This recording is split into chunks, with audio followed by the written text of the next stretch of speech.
מאז ומתמיד, אחרי שהילדים גדלו, מאוד אהבנו לטייל בעולם. והיו לנו כמה טיולים מעניינים מאוד.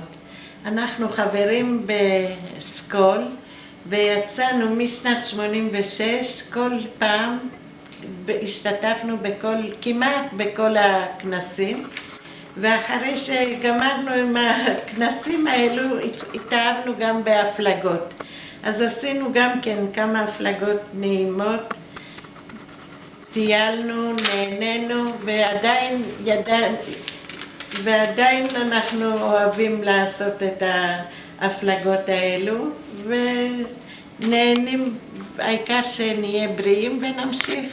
מחברת אני אוהבת לרשום כל דבר, את החופשים שאנחנו עושים, את הטיולים, את הקניות, זה רושמת, וככה יש לי, כשאני רוצה לבדוק את עצמי, בודקת ורואה שזה באמת ככה, בתאריך זה וזה, יצאנו, נכנסנו, זה עוזר לי להיזכר.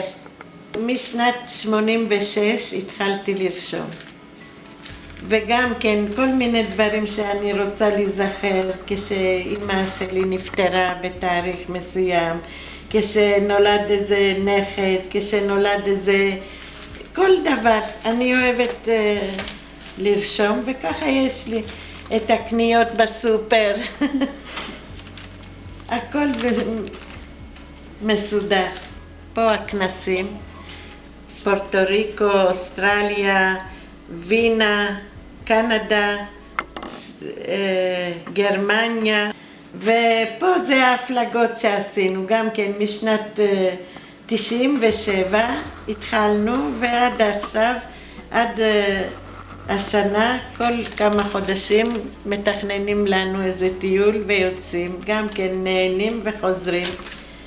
ופה החופשים, איפה פה בארץ או בחול, חופשים קצרים, גם כן אני רושמת אותם.